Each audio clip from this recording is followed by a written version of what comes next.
Yeah. Cheers. Hey, this is Nate. This is JR.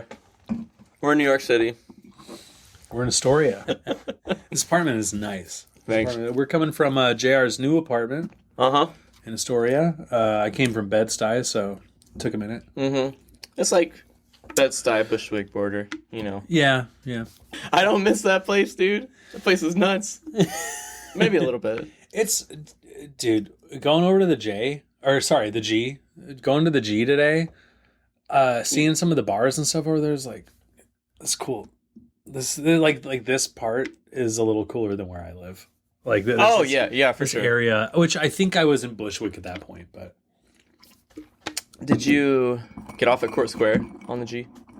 Queensboro Plaza, that's my favorite train station in the whole city. Oh, really? Yeah, did you see the exterior of it? It's like super old and I've seen the exterior. I didn't today because I was inside of it, but oh yeah, that's right. But I have seen it. It is a really cool station. Mm-hmm. I think my favorite station in the city is Grand Central Station. Where's that? Hidden away. It's this gem. It's off of 34th Street. This is our podcast. Nate made it up, and he invited me to join. Our new podcast. I mean, there was nobody else I was going to do this podcast with. I know, but it's your idea. Basically, what this podcast is myself and JR picked 52 albums for the entire year, so it's actually 104 total, and we both cycle between them, where one of us has listened to an album one week and the other one hasn't.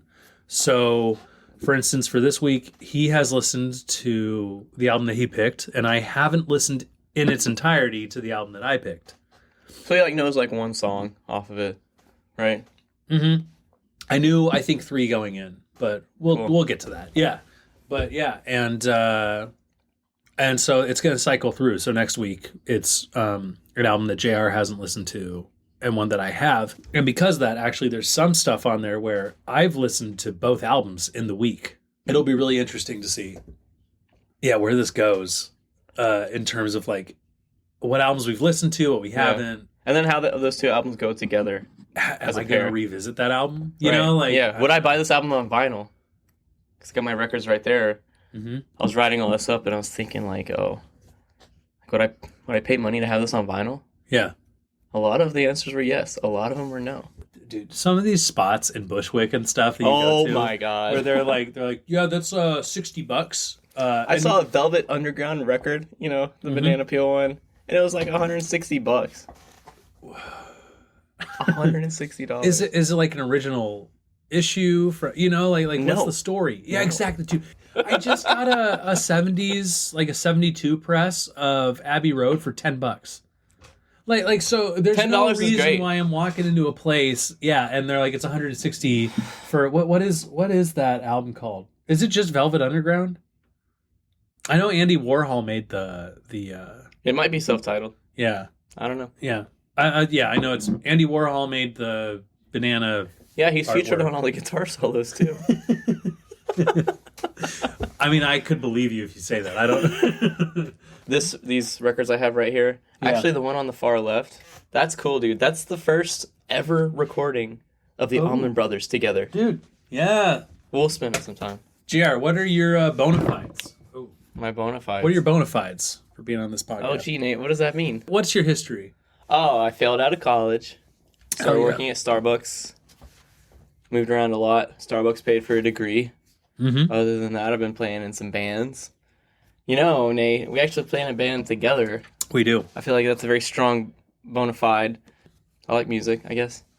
Hell yeah, brother. Is that it? Yeah. Am I qualified to be on this podcast? Yeah.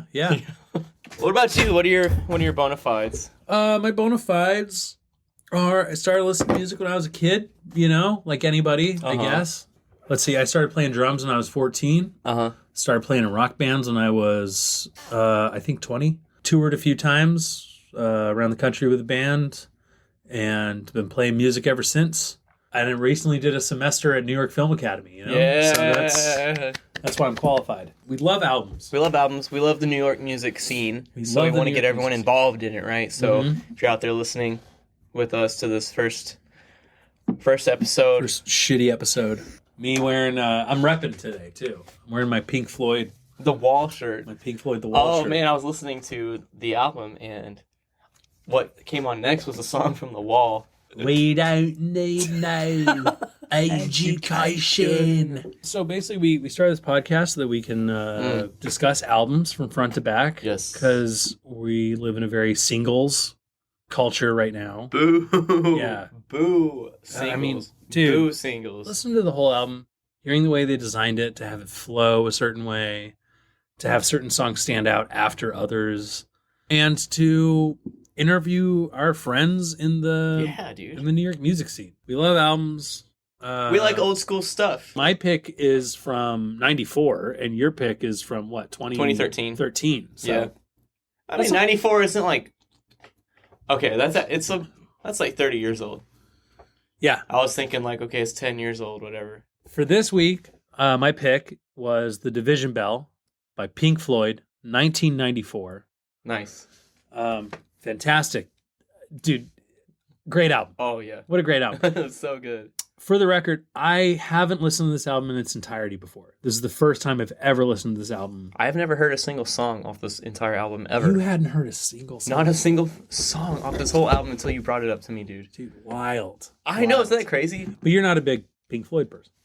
No, not that you don't like Pink Floyd. I just don't seek it out. I love Pink Floyd. Yeah. If it's like playing or something, but... David Gilmour.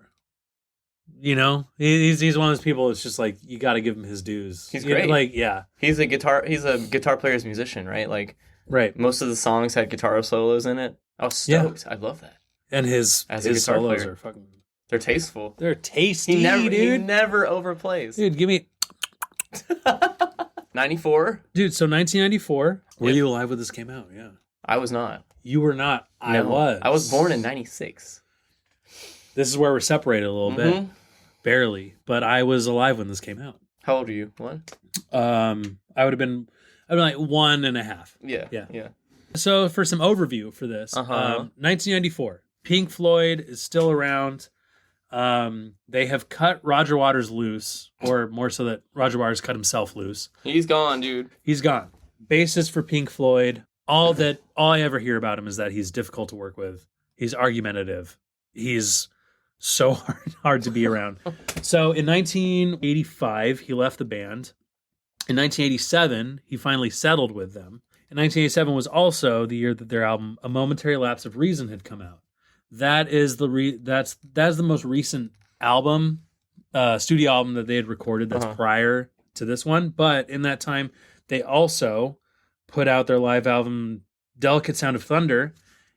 And they had a box set that came out in 1992 called Shine On, released the day after I was born. No shit. Yeah. When's your birthday? November 1st. Oh, wait. I do have that in my calendar. Mark your calendars, everybody. But Shine On, dude, also, if you ever have a chance, the album artwork to Shine On is so fucking cool. It's so cool. Pink Floyd is kind of famous for all their album artwork. I mean, like Is it the naked dude in the water? It's the naked women in the water. Very cool. Storm Thorgerson, he did the album artwork for them for a long time. Like, he's known mostly for the Pink Floyd collaboration. He even did the Dark Side of the Moon. It's a real photo. It's a real photo. Yeah, the Storm Thorgerson. Yeah. He erected 2 giant metal heads, each the height of a double-decker bus in a field near Stutney, Cambridgeshire. Wow. Holy shit. Dude, because I thought it was real, but it's Pink Floyd. You never know, dude. But he made what is arguably the most famous album artwork of all time, is Dark Side of the Moon. The best. I mean, like the best. So far, nobody's ever... Did he make the Black Sabbath's the first album? Did he? I don't know. Let's see. That's one of my all-time favorite album covers, man. I ordered that on eBay, that CD, for like $4. Paranoid. $4. For $4. Yeah! I was so excited. I don't think he did that one. Oh. He worked on Black Sabbath's Never Say Die album artwork. In 1993, Roger Waters is gone. He is not with the band anymore. He took the rights to The Wall, and he was just like, I'm going to ride out the rest of my career with the rights to The Wall, which you can do. You know, do it. You made it. An incredible album on its own. But Gilmour and Mason and Wright all get together at the Britannia Row Studios, which belonged to Pink Floyd. They recorded The Wall and Animals there. So just casually going to hang out at their studio where they already wrote 2 legendary rock albums. Let's just might as well write another album. Yeah. Why not? They have Guy Pratt join in on bass. He was just touring with them off of the Momentary Lapse of Reason tour. Guess how many pieces of music that they have after 2 weeks of jamming together? 66. 65. Oh, shit. Yeah, okay, so you've been researching this. Yeah, yeah. Wright was fired off of The Wall. He was their keys player then. Yep.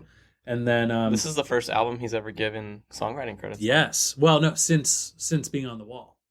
After they did 2 weeks and they had 65 pieces of music, they moved the production into Roger Waters' floating his houseboat that is a recording studio.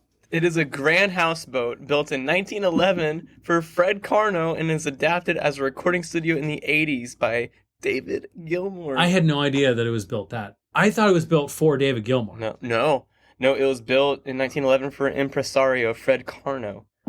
That's wild. It's moored on the River Thames at Hampton in the London borough of Richmond upon Thames.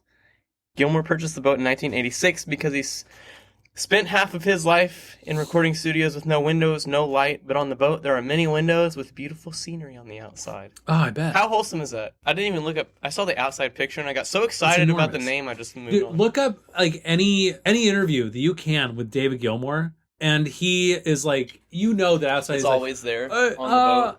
Yeah, they're like, can we interview? He's like, as long as you do it on me boat. You know, like I'm sure he's always just trying to like, why wouldn't you? Of course, right? Why wouldn't you? But it's also a boat. You've got your own fucking boat with a recording studio, and I mean that's impressive. Like, and it's David Gilmour. He doesn't go to interviews.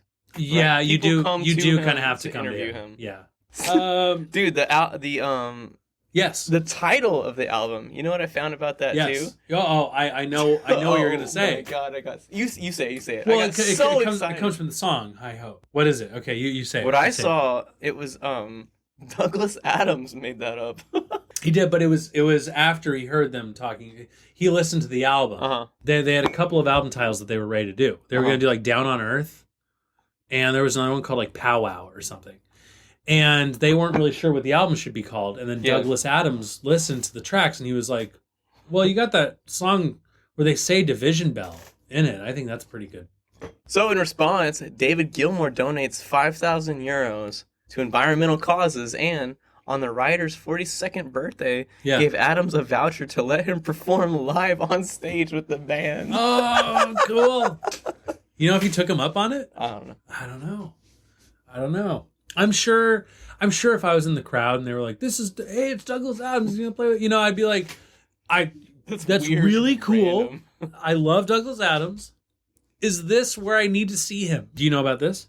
Polly Sampson, David Gilmour's wife, she writes the lyrics for High Hopes. And it's really? And the lyrics actually are in reference to David Gilmour's past. So they're still based on his ideas and stuff. But she comes in. Ezrin was the producer on the album. He initially was against her writing lyrics. Why? Know. I think that I'm assuming that they feared like a sort of like Yoko Ono sort of situation where she's coming in. Yeah. And this is like the band is writing things now. There's an outside source. But she came in, she wrote the lyrics for High Hopes. They loved him so much that she wound up writing the lyrics for 6 more songs on the album. Get out. No way. Yeah. Seriously? Yeah. And she actually was, David Gilmour was like, you should be a credited songwriter on the album. And she was like, good for him. That sounds like a nightmare. And then he was like, no, you're going to really want this. And then she wound up getting the credits. She was like, honestly, cool. I was so happy that he got me to admit that Scandal free? So I'm pretty sure that Polly Sampson is scandal free to this day. Cool. But Paul, if you're out there, come on the podcast. Yeah, and so she's a credit songwriter on the album. Do you want to talk about some of the gear? Oh, that dude, they used on this album? David Gilmour in the famous Black Strat, right?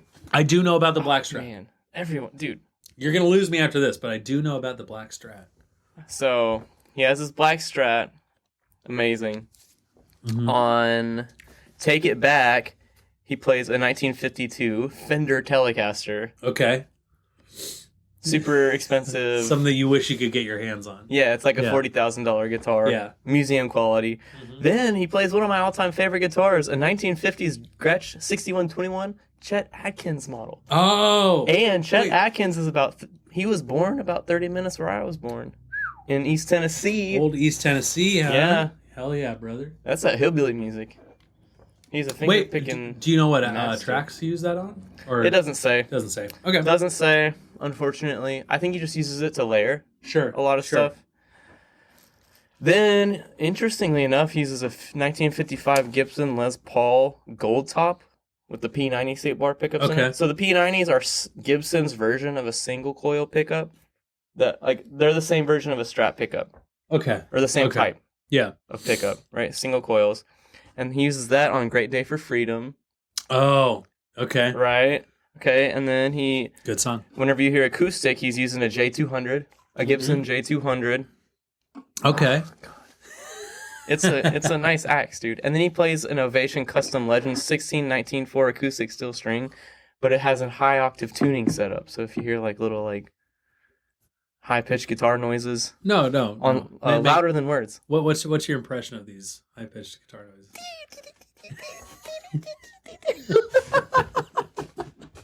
He just plays louder than words. So listen for that on the album. Yeah, it'll go. And then the amps, he plays a classic fucking 1959 Fender Bassman. Okay. 50-watt combo. Then uses a high-watt 1970s SA 212 50-watt combo. And then a Maestro Rover with a 6-inch 35-watt rotating speaker. He gets to just do whatever he wants. Yes. And I'm only including just the basic guitar models and amp models without all the modifications, right? Okay. Because he does whatever he wants, so he has all his equipment modified to however he wants it to sound. Yeah. So this is just the basic shit. I didn't include pedals or anything because he's got a million. He knows exactly what he wants. The producer, what's his name? Ezrin. Yeah. The sound engineer, one of the two. Okay. They document everything they do in the studio, right? Yeah. So they're even mentioning how many inches away they put the microphones from the speaker. Oh, really? Exactly what part of the speaker cabinet they put it at. Because it all changes the sound, dude. Sure. Right? You have your speaker cone, and if you put it right in front, it's going to have a very different sound if you put it in the corner. Uh-huh. And 5 inches back in the center, and so on.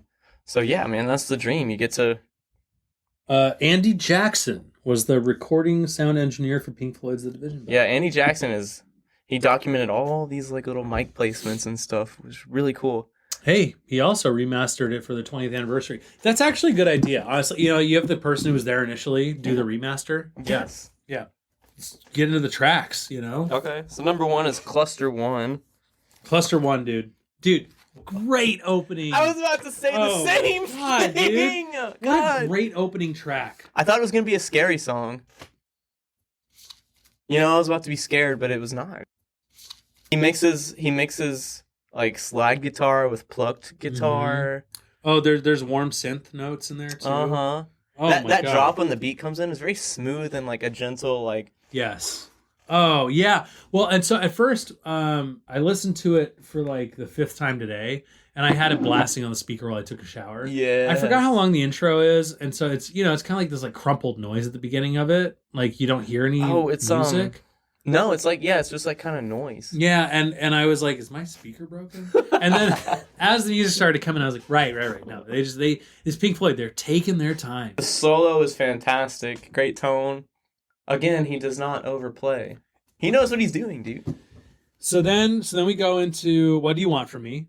So he starts singing. Exciting. Total vibe shift. Oh my God. It gets right into the album. It's funky. It's funky. It's mean, fun. Gritty. Yeah. Yes. It's a great album to like kind of get your feet wet I for what's coming specifically up. wrote down the classic 80s snare sound. That cannon shot Yes. snare. Yeah. Yes. Oh, I was meaning to ask you that. The cannon shot. And then it fades out into my favorite song off the whole album. Dude, mine too. So prior to this, Pulls Apart was the song that I knew off the album. Oh, really? I knew 3 songs off the album, but Pulls Apart was the one that I've listened to so many times. The first time that I heard Pulls Apart, so there was somebody online on Reddit who was like, please help me find this song with like a carnival piece in the middle of it. I was about to mention that. Yeah. And so all these people are like, I don't know what the song is. And for some reason I got invested in this and I'm looking, and then finally somebody found it and it was Pulls Apart. And I'm like, well, Pink Floyd. I love Pink Floyd. Yeah. Why haven't I heard this song? So I listened to it. And it's incredible, dude. Why do you think you didn't hear this song until then? Well, I hadn't really listened to the Division Bell. Oh. Growing up, it was like The Wall, the hits, Metal, Dark Side of the Moon, Wish You Were Here. I mean, that was, growing up, it was like these you have to hit for Pink Floyd. I never really ventured outside of them. Saucer Full of Secrets I listened to and stuff, but like I didn't really listen to a lot. I love Pink Floyd. They're one of my whenever I compile my top 100 bands, they're in the top 5 every time. What do you like about Pulls Apart? Why do you like this? Oh my god, the intro was just so it was like gentle and sweet, but like that carnival interlude in the middle was just fucking weird. It's weird. Yeah, I liked it. But the strings are in the background, so you get this. The tempo still follows through. You never the lose beat changes. It's like yeah. Yeah. It was excellent, dude. Yeah. Oh my god, the outro solo, it just felt like solo, I was just kind of dematerializing and floating up into the clouds. You know what I mean? He takes what you listen to Comfortably Numb ever? Yeah. That's one of the greatest guitar solos of all time. That is, in my personal opinion, the greatest guitar solo ever. That is such an... And he's taken that Comfortably Numb solo, like style, like he's putting it directly into this. I mean, like it is just directly out of that. And it's so good. It's such a great outro solo. Oh, I know. And he does it twice, basically, which he also does on Comfortably Numb. I could listen to an entire album of just like David Gilmour wails on his guitar. Yeah, I would never get sick of it. From Astoria. So we both have the same That's my favorite one favorite on the whole track album. on the album. Yeah. And I'll be honest, I went into this like Pulls Apart is my favorite song on the album, and even though it's the only one I really retained knew. its status. It did. It's an incredible song. And it was not put out as one of the singles on the album, which That was literally my next question. Yeah. What the singles were? Just no, if it was. If it was, it was just, not. like reading my mind. The next song was a single on the album, though. Maroons. Maroons. Dude, oh my god. So the intro with the seagulls. Yeah. I love that. To me, because he's on, imagine those seagull noises. He's literally just sitting on his Astoria houseboat and just recording birds. Oh, yeah. Right? I mean, that's kind of like the dream. Yeah, right. But the intro was very dramatic, dude. Yeah. It was like cinematic is the word I'm looking for. Yes. Very cinematic, dramatic. I wrote down showy guitar, which is not a bad thing, but I'm like, yeah, he's just showing what he can do. He's just showing it off, dude. And it's atmospheric. It tells a story of. I wrote down. It tells a story of solitude, perseverance, strength, and hardship. Oh, dude, that's better than me writing down atmospheric. Dude, that had me like I was sitting right here listening on my speaker, and I was just like contorting my face. I was like, "This is so good! Dude, oh my god!" It's a great. Dude, yeah, Marooned was great. The key change at the very end, the last note they play on Maroon, is in a different key, which leads into the same key as A Great Day for Freedom. Which I thought that was genius. It was so cool, man. I don't know if they were thinking this when they recorded it, but like also A Great Day for Freedom is like political changes and stuff from the 90s and everything. So I wonder if they're like, we're entering, we're on a different note. Like if like literally, they're saying like we're on a different note than we've been on. It's possible. Do you know, like, because in the song they're talking about like the wall coming down and stuff. Okay, I'm going to, as a disclaimer for most of the episodes, I don't really listen to the words as much. I listen to all the sounds. Like, Okay. I can, like, see the instruments, and I know their tonal qualities, but, like, the words kind of come after that for me. So I'm missing the lyrics on some of these songs, but this one, it stood out because they're talking about, like, the wall coming down and stuff. The Berlin Wall. And it's the Berlin Wall. Uh-huh. But if there were a band that had the right to start singing about a wall coming down, it's Pink Floyd, right? Like, it's sort of, I wonder if, you know, I don't know, but, like, if the culture at the time was like, we kind of need Pink Floyd's take on the wall coming down because they wrote The Wall, you know? Like, and they I bet you it was. And the album The Wall was written, it came out right in the middle, like right in the middle of all of the drama with the Berlin Wall, because the Berlin Wall went up in 1961. Yeah. Pink Floyd's The Wall comes out in 75. The Wall comes down in 89. So they put out the album The Wall in the dead center of the Berlin Wall being up, which is kind of wild. Gorbachev, bring down that wall. That's the worst Reagan that's ever. Oh my God. Anyway. No, yeah, you're right. This is one of the 3 songs on the album that I'd heard before listening to Oh, okay. it. Berlin Wall separated East and West Germany for, what would that be, 28 years. Yeah, East and West Berlin got separated. And yeah, it went down in 89. This was huge back then. And this is kind of what ushered in, we talked about this recently, the most peaceful period of time in memorable human history, right? Like, so yeah, of course Pink Floyd's going to write a song about it, but I do think that this is, if there were a band that should weigh in on this, it would be Pink Floyd. The writers of the fucking They Wall. wrote The Wall, you know? Yeah. So I'm sure that some people were playing in their households like The Wall as an anthem to the Berlin Wall coming down. Yes, dude. I loved how it was in A Great Day for Freedom. It was really fucking sad and gloomy. Really sad and gloomy, and then all of a sudden super happy. It reminded me of Happy Together by the Turtles a lot. Oh. A lot. Okay. It's like, wow, it's the same exact structure. Yeah. And it worked really well together. Yeah. Like, maybe like one side of it is like the gloomy shit is the reality of the wall and what it is, and then the happy part of it is like, oh, it's coming down. Yeah, yeah. Right? So it comes up, and then I can't see nobody but the Berlin Wall. Yeah, it's great. Dude, oh my God, wearing the Inside Out was, if I had to pick one song that felt so out of place. Yeah. In a good way. Yeah. Okay. It's like the oddball of the album. Okay. I loved it. The percussion was so different. Mm-hmm. Mm-hmm. The little triangle in there was excellent. Yeah. I really like that. And the sax solo. Vanelli would love that sax solo. She loves the sax solo. Yeah. Dude, fuck yeah. Yeah. That is, I do like the song. I don't actually dislike any song on this album. That is my least favorite song on the album. And it's still a great song. It's still a great song. And any other band would be, lucky to have that. I honestly, I think it's my second favorite after Pulls Really? Apart. Yeah. Wow. It's okay. just weird. Yeah. Because I'm really picky about the saxophone. Yeah. In this song, I was indifferent about it. But the other stuff that was going on, he was even singing like different. Yeah. A different vocal style. He is. It's cool. It's good. It is. It's still a good song. I do like wearing the inside. There's some weird brass stuff in the middle. The backup lady vocals are fantastic. Yes.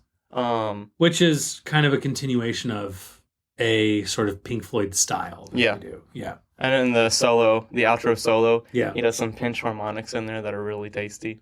Does it medley into the next song, or I don't think it does, right? No, because for Take It Back, the intro sound to me like the beginning of an animated movie. Oh, like some okay. Pixar like shit or something. Well, so what I was writing down that it sounds kind of like The Edge from U2, the guitar. I wrote U2 sounding guitar. Yeah. But like it's 94. Arena Rock is huge. U2 is one of the biggest bands in the world at this point. Oh yeah, I wrote down it was classified as arena rock / prog rock. Oh really? So, yeah, dude, Arena Rock. I love Arena Rock. Yeah. With or without you. With or without you. I mean, I'll be honest. I was when we were compiling our albums to listen to, I was thinking like Achtung Baby by U2. I was like, should I put that on the list? Dude, no. I didn't.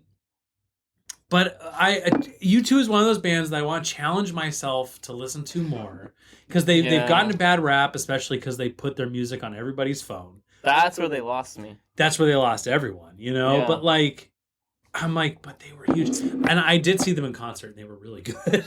I saw them live. And Arena Rock, dude. Come on. They were, I saw them at an arena. So, of course, they fit the bill.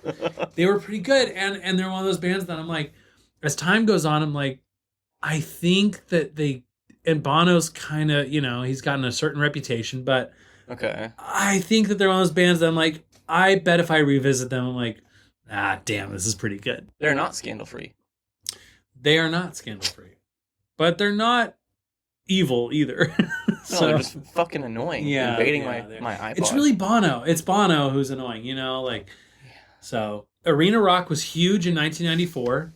And Take It Back is very much an Arena Rock style song. Yeah. And David Gilmour can just lean into it. He can just whip into Arena Rock style and it's fine. Like he can just switch into that gear. And put yourself in that scenario. You're standing in an arena and Pink Floyd is playing that song. Oh my god, dude. I don't care if you like Pink Floyd, you hate Pink Floyd. You're gonna be swept away. You're gonna be swept away. Yeah. Did you have any notes on Take It Back beyond the... That was it. Yeah. Just it was so fucking like 90s. Like the sounds in there are just so 90s, dude. It's a good song. Yes. Dude, the transition between Take It Back and Coming Back to Life. Yeah. There's little tiny noises in between those two songs. Mm-hmm. I don't know. It was weird and kind of like trippy and again, like kind of dreamlike, and I really like that. Okay. I just feel like this whole album is just like a dream sequence.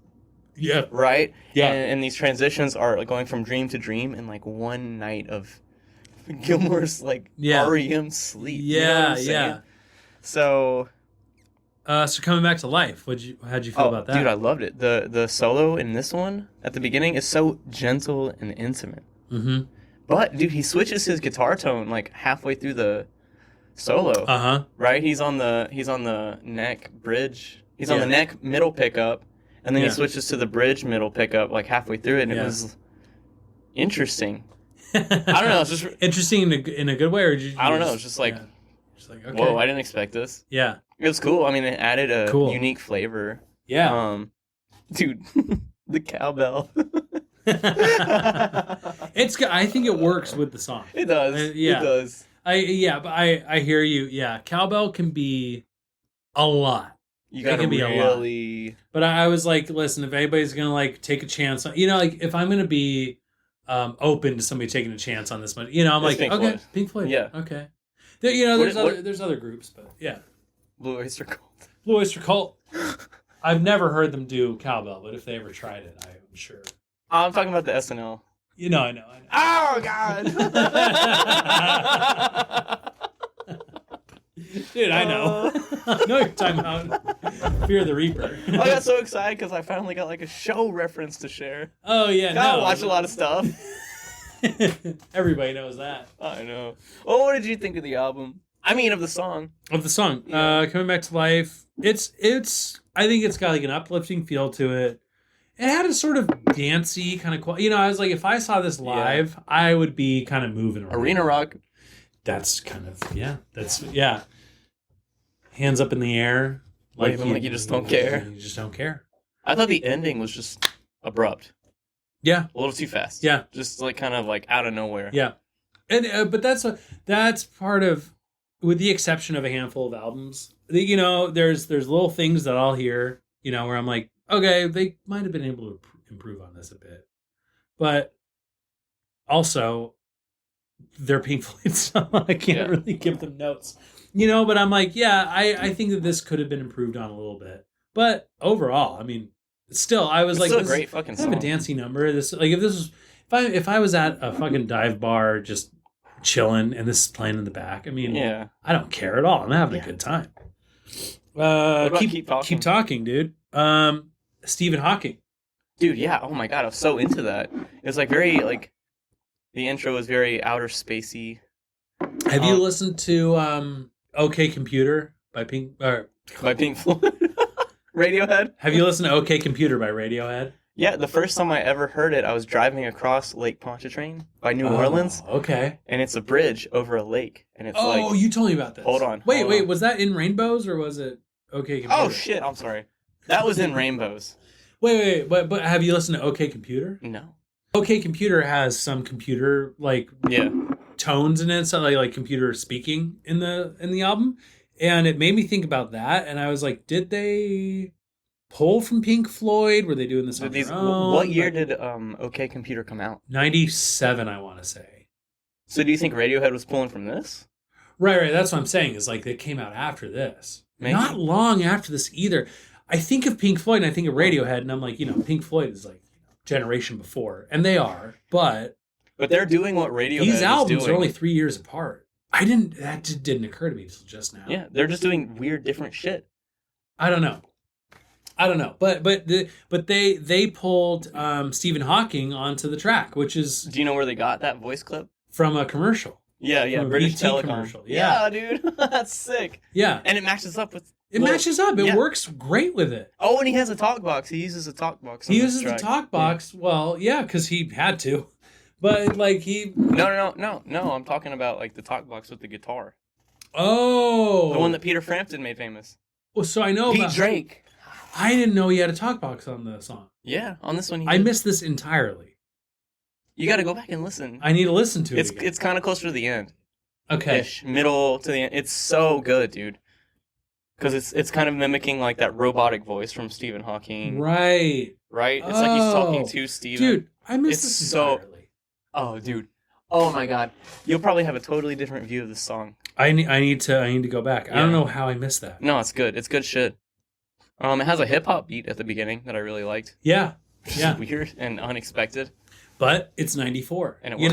Yeah, exactly. This is this time period, 94 is like this culmination of so many different parts of like our culture just kind of hit. Actually, and we'll get back to that later when I tell you who was charting at the time.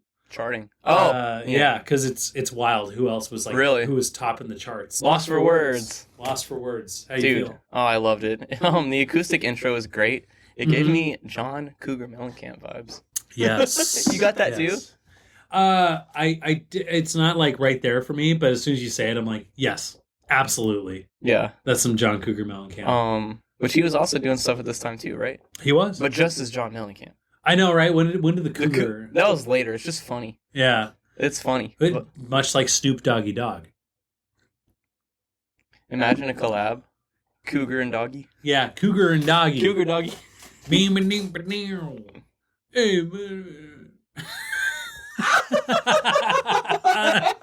that's my impression. Lost for words. Oh yeah, what are your thoughts? Honestly, I'm lost for words.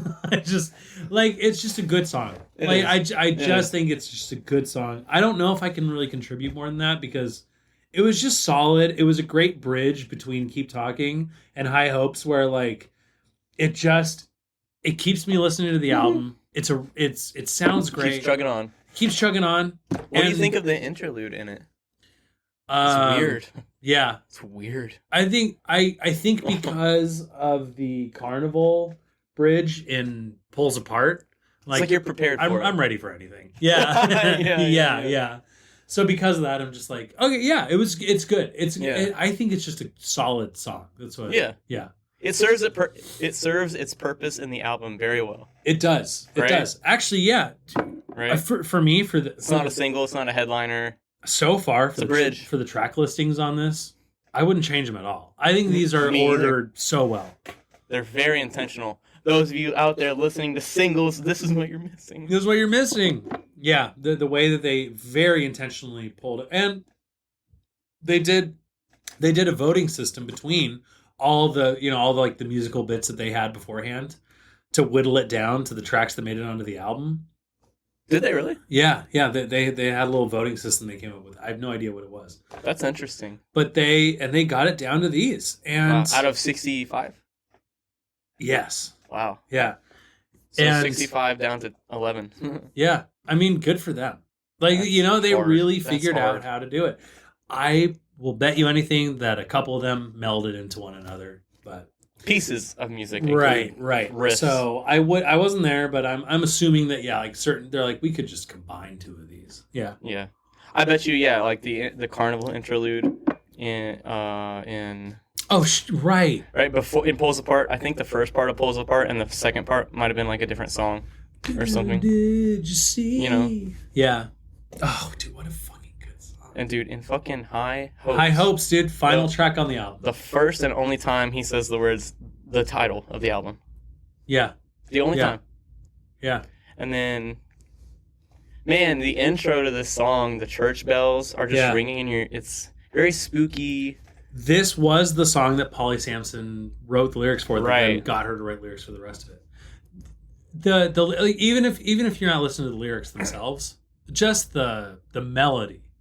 It's fucking great. It's so great. Oh my god.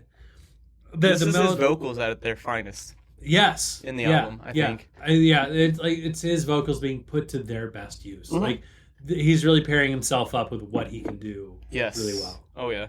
And they don't have Roger Waters this album. Which, they don't need him. They don't need him because him and Roger Waters would they would trade off on vocals and stuff in previous albums, but it's Gilmour and he sounds great. He carries it. Yeah. His vocals, we haven't said this yet. His vocals are great for the whole album. I mean, like, there's songs where I'm like, okay, here and there, maybe he could have used them differently, but by the time you hit High Hopes, dude, last song on the album sounds great. Yeah. I don't mind it at all. This was also the third track on the album that I've heard before. Gotcha. Okay. I've been sitting at a bar and just this is playing. Really? Yeah. Cool. Yeah. So it's fantastic. It's a great way to end the album.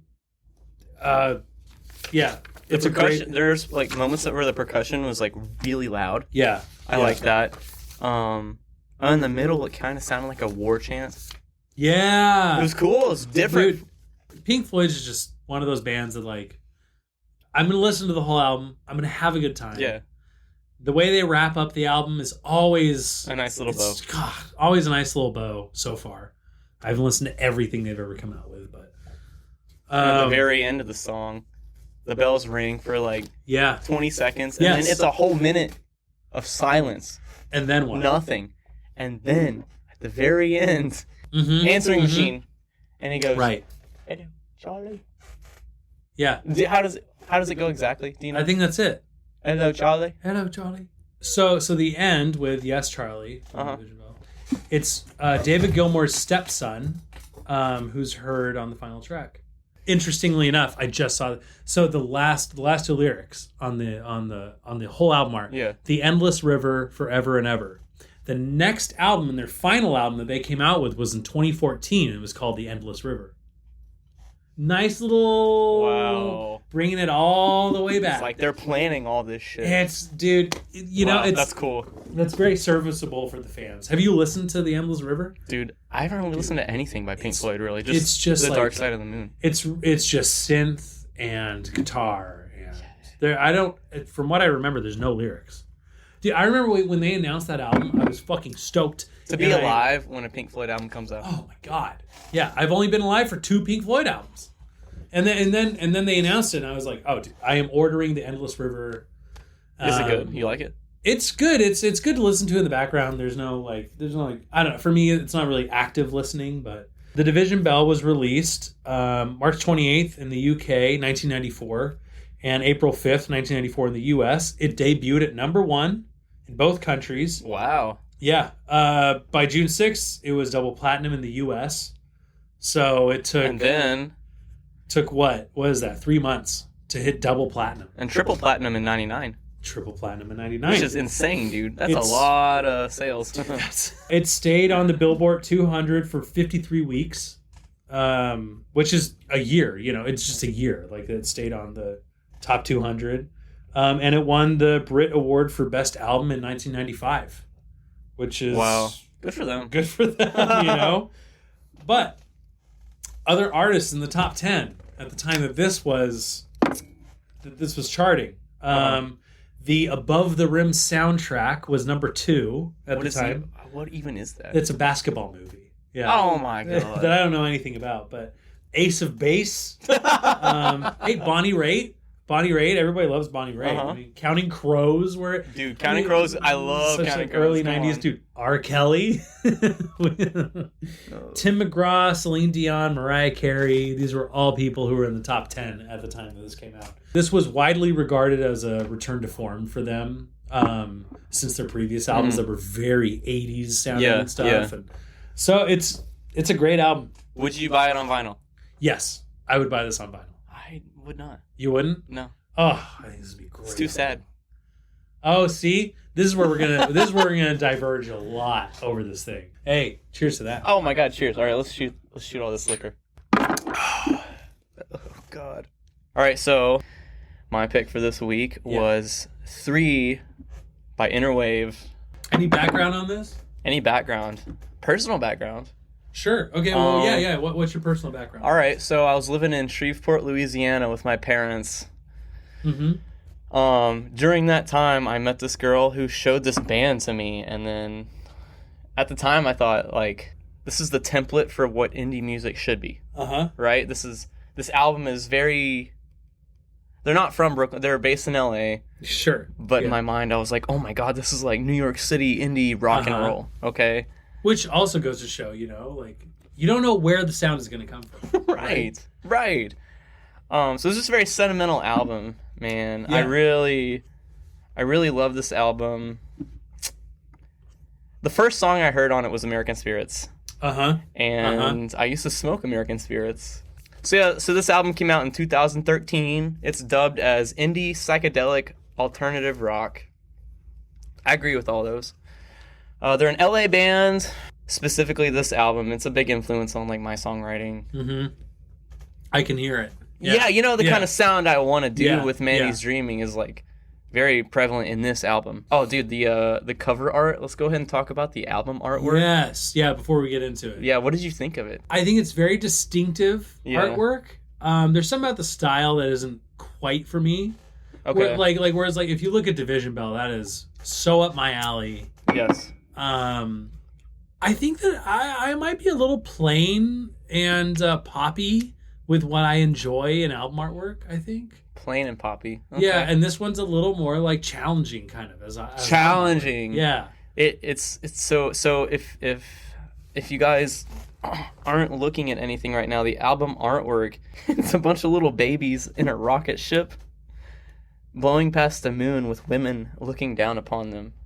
It's very cool looking. It looks very old. But the band did an Ask Me Anything. Oh, okay. Concerning the cover art.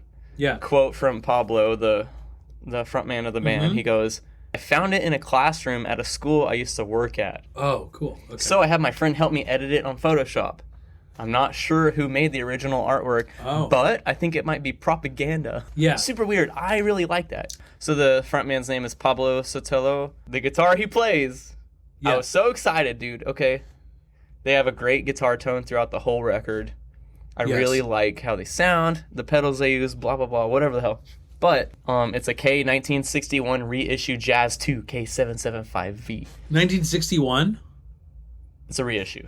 Oh, sorry. Yeah. Okay. Yeah, it's beautiful. Oh my god, you got to look up a picture of it. So his lead guitar player, Elijah Trujillo, he's playing a PV T60. Let me show you. PVT60? Yeah, like a PV amplifier. They made guitars too.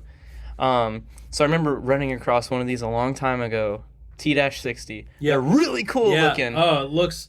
That's like the wood grain on it. Yes, dude. Oh my god, that's a beautiful guitar. So I'm just really excited to know that these guys are playing some weird guitars.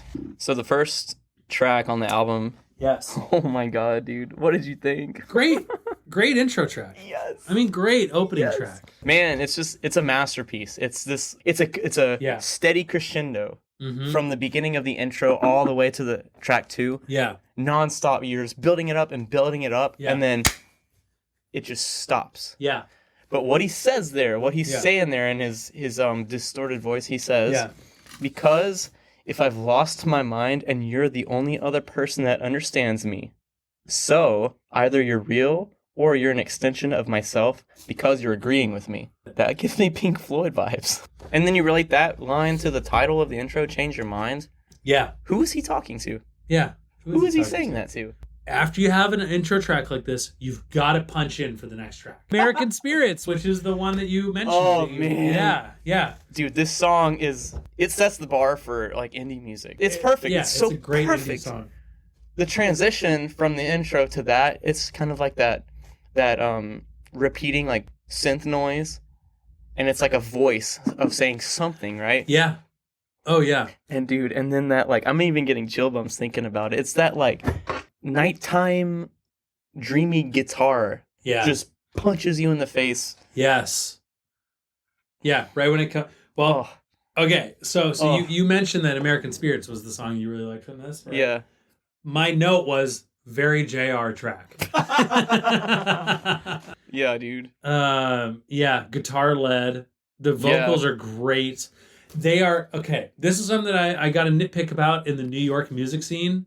Okay. People are so afraid to put any sort of effects on their vocals. I know, dude. It is crazy. Your voice sounds fine, but your voice sounds better when you put effects on it. Yeah, dude. Put reverb, put chorus, anything on your fucking voice. Just a little bit of reverb on your voice, it sounds even better, and there's no shame in that. But there's a lot of people. I've heard people say this at shows where they go in the New York music scene. I was at Sundown Bar, and there were two bands. No, it's not Sundown anymore. Oh, what is it now? Rest in peace, Sundown Bar. Now it is cassette. It's Yikes! cassette. Yeah. Yikes! Yeah. It used to be Sundown Bar and Sunup Laundromat, right across the street. Oh, right. They had a thing going. Also, and I used to live right over there. How cool is that? How fucking cool is that? And then you ruined it. You ruined it. So I was at a show in Sundown Bar, and they were worried about having effects on their vocals, which drove me nuts. They voiced it to the audience, where they said like, "No effects on vocals." Yeah, and I'm standing there and I'm like, "Don't gatekeep." I don't give a shit. Listen, don't auto tune yourself, but like, just put some reverb on your vocals. You sound better. Have you ever sung in the shower? You sound better in the shower because you're bouncing your vocals back at yourself. You don't want a dry signal. Come on. This song, they are not afraid to put effects on their vocals. This sounds great. This sounds exactly like. It sounds like he's talking in a little tiny phone. Yeah, it's cool. I agree with that, man. It's the bass hook, right? You got the guitar, yes, right. That, but then what? Like the guitar is so great, but what makes it for me when the bass comes in? Yeah. Yeah. And then the drums come in. Yeah. Dude, it is this orchestrated like masterpiece. Oh, dude. It sounds great. Yeah. Honestly, for me, it's all that stuff hits. It's when the vocals come in that I'm like, I'm done. You're sold. You're bought. I'm sold on this. Yeah. Yeah. There's no solos in the song. I really like that. Yeah. It's a beautiful wall of sound. It's just like this cohesive band song, right? I mean, to bring that up too, the Pink Floyd album is, I think, double the time of this one. This album is like 35 minutes. It is. The Pink Floyd album is like an hour 15, something like that. Yeah. I used to smoke American Spirit cigarettes. Yeah. I've smoked American Spirit Blacks, which if you smoke cigarettes, those are the heavy ones. Mm-hmm. It was a pack a day. Jesus Christ. But I was paying like $7. In New York, it's about $20 a pack. Jesus. $1 a cigarette. Good Lord. I don't smoke anymore. I haven't smoked in years. I don't know the economy on cigarettes, but they sound expensive. But I will say this song is a nighttime song. Mm-hmm. I can only really listen to it at night. Really? Dude, oh, yeah, I'll listen to this song anytime. So do you remember on the Pink Floyd album how I said that one song ended super abruptly? Sure, yeah. So I can't remember which one that was. Coming Back to Life ended really abruptly, and I thought it was a little too soon. Yeah. American Spirits ends abruptly, but I think it serves the song really well. I'm fine with it on that song. Me too. Yeah. And there's like the closing of a door noise in the background, which is nice. And then the next song is Happy 21. Yeah. So Nate, I remember when I turned 21, my first legal alcoholic beverage, I drove to the gas station with my ex-girlfriend and bought a bottle of $6 wine and drank it in the car. Was it red or white? Red. It was a dry red. Okay. The only kind of wine. Okay. I got fucked up. Yeah. What was your first legal alcohol? You want to... That was... I typed that. Nate, what was your first legal alcohol? My first drink that I ever bought, I got convinced by my older brother to purchase a... oh, no. a dirty vodka martini at Dave and Buster's. Which the bartender actually seemed pretty competent. He seemed like a really nice guy, and he knew what he was doing. But I was 21. I should not be drinking a dirty martini at 21. Like, that is not the right drink for me. No, dude. I just kind of boycott olives in general. Oh, you don't like olives? No, dude. Happy 21 is It was nice gliding into the beat of the song. I would swap this with Feel Better on the track list if I were writing this album. I would agree with that. Yeah. It takes it down too much. Yes. You want to take it down after. I think it's fine to have Spirits, two but... songs that are up and then one that goes down. Would you categorize Feel Better as up? Yes. Really? Yes. I would not. I find it very... Should we just move on to Feel Better at this point? If we're going to... Right? Do you have anything else about Happy 21? The ending of Happy 21 was weird. Okay. Like the... Yeah. Yeah. I don't know what that is. It's a weird choice. Yeah. I'm not opposed to it. I like it. It's just weird.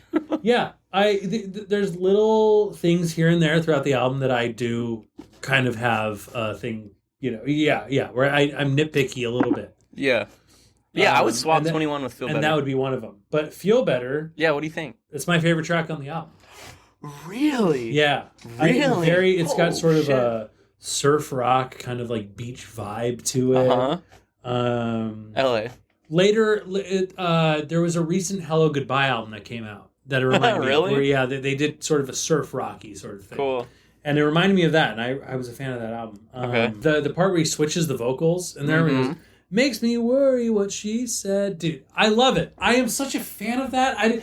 The first time I listened to it, I was like, do I like this? And then the second time I heard it, I was like, oh, it's coming around. And the third time I listened to because I just listened to this album over and over. Yeah. And I was like, I fucking love this. It won me over, Hell yeah. What do you think? What do you think?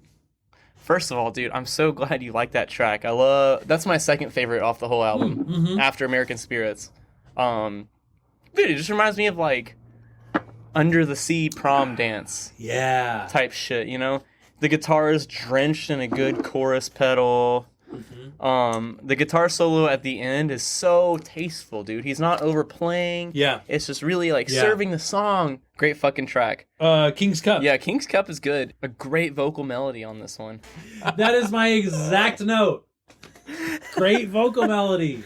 The drummer's use of the hi-hat was exceptional. Because he's opening up that hi-hat and he's closing and he's opening his dude. And I'm sitting there and I was like, dude, playing this, like this is the sort of shit that, dude, live. It'd be fun. This is so much fun because I'm just opening the hi-hat and closing it and just like kind of like you kind of like as the drummer you're like kind of winking at the audience a bit, being like, aren't we just having a good time here? Like, aren't we just... Because you can look at him, you're drumming, you can look at him. Yeah, you're just opening that hi-hat and closing it and being like, this is just a vibe, isn't it? Yeah. Oh, the backup vocals were really nice, too. Yes. Yeah. And the way they transitioned to Our Deckard. Yeah. Dude. Yeah. I was so excited to talk about this next track. Yes. Pablo, the writer, said... The song is a reference to Rick Deckard from Blade Runner, baby. You want to see my notes? Song is definitely named after Rick Deckard from Blade Runner. I've never seen it. Oh my god. We should dude, Blade Runner is great. This is a hot take, but Blade Runner 2049 even better. Let's watch them both. They're fantastic. Blade Runner I like a lot. Blade Runner 2049 is unbeatable. My god, dude, that movie's so fucking good. But I was looking at the lyrics to Our Deckard to see if there was anything. Yeah, what does he even say about? I'm sure it's referencing the movie, but the lyrics are so vague. I don't really know how they're referencing Blade Runner. Celebrity Crush, dude. Harrison Ford. So the drums carry the song, in my opinion. Yeah. For Our Deckard, but I also wrote down my least favorite on the album, and it is still a fantastic song. It's still a great song. Which brings us to Solar. Okay. I don't think Our Deckard is my least favorite. Oh, yeah. I did write down it's perfectly placed in the album. I think it is right at the right transition point. It is. Yeah. It's like the lowest energy part, and then you have two songs that are kind of bringing you up a little bit more. Solar. What were we Solar. gonna say about Solar? The intro is fantastic. It sounds like the Jetsons mobile. Yeah. But like in motorcycle form. That's my note. Love the opening. That's what yeah. Side note, the Jetsons noise the Yeah. for the car. I listened to a podcast on that. Yeah. The original tapes for that, the notes, annotations, whatever, they're lost. There's no person alive that knows what that sound is. Whoa, dude, that's so cool. The opening, I love the opening. They get to the cymbal crashes, and I'm not a fan. Really? Well, the fade out it's just like a synth and a cymbal. Yeah. I really liked that. Mm-hmm. I kind of like the cymbal. You like, see, Yeah, I did. For me, it's a little rigid, I think, yeah. But I still like the song overall, don't get me It's wrong. great, yeah. And it's another surf rock kind of style song. Yes, dude. So, yes. which surf rock, I'm always down with. Like, Me too. I love surf rock.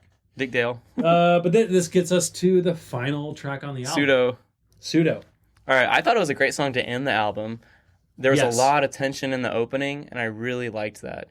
Right? Yeah. If you're playing it on a CD, you don't know if it's the last song on the album. Yeah. Right? Yes. Those people out there, dear listeners, spinning singles, you're missing out because right. there's so much tension at this song, and it's like, okay, this is the last song. We don't want the album to end yet, Yeah. but it's gonna end. Yeah.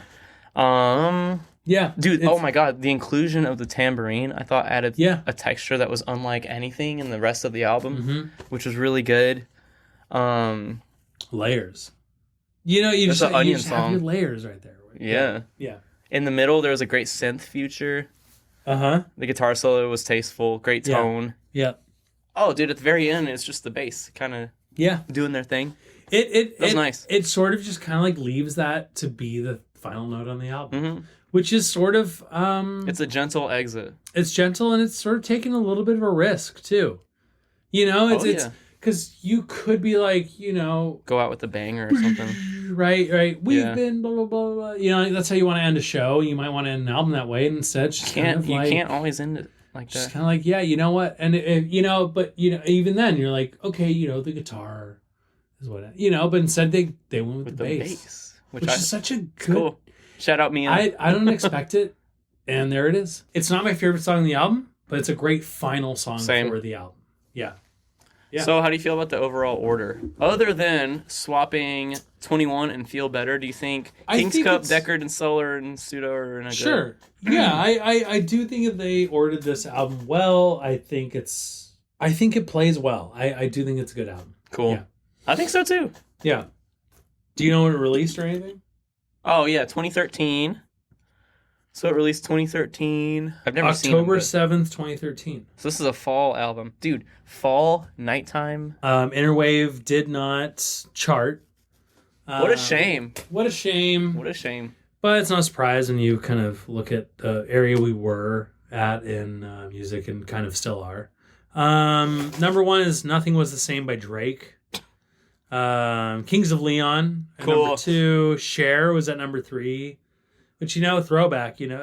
Elton John's at number 4. Jack Johnson, Luke Bryan. Dream Theater was at number 7, which I'm not a Dream Theater fan, but, I mean... Good for them. Rock, you know, like for them. any form of rock music I can get, right? Cruella, who I don't know. know. Metallica's at number 9. Justin Moore's at number 10. Yeah, I mean, this is a different kind of era. I mean, like, even Sting is in the top 20. Churches is in there. There's Churches is good. yeah, there's some stuff in here that, like, yeah, that I'm still kind of surprised by. I mean, The Weeknd, Avenged Sevenfold, yeah, there's some stuff in here. The number one single at the time was Lord, which actually kind of shows a changing of the guard a little bit for Okay. who's going to be next in pop music. You got people like Interwave who are putting stuff out, and they're not, you know, making headlines, but they're playing Coachella. They're playing Coachella. They're playing. Nothing, They're playing right? what they're writing. They're not influenced by a label, right? Right. Which is cool. They're doing what they want to do. Yeah. They're both good albums. It's good shit. They're both good albums. They're well paced. Right. Yeah. Nothing too crazy. Nothing. There's not one thing I heard on either of them where I'm like, yeah, get that out of there. Right. You know. Yeah. 'Cause some albums you hear shit in there and you're like, Hey, whoa. we got albums coming up. Whoa, oh, yeah, Where I'll have a few issues, or you will too. Yeah. Spoiler alert. Yeah. I All right. Is there anything else? I don't think so. No. Interwave, if you're listening, please, Can Mandy's Dreaming, our band, open for you. Thanks for joining us on our first On We're recording. yeah. If you're still with us, thank you. We hope to see you again.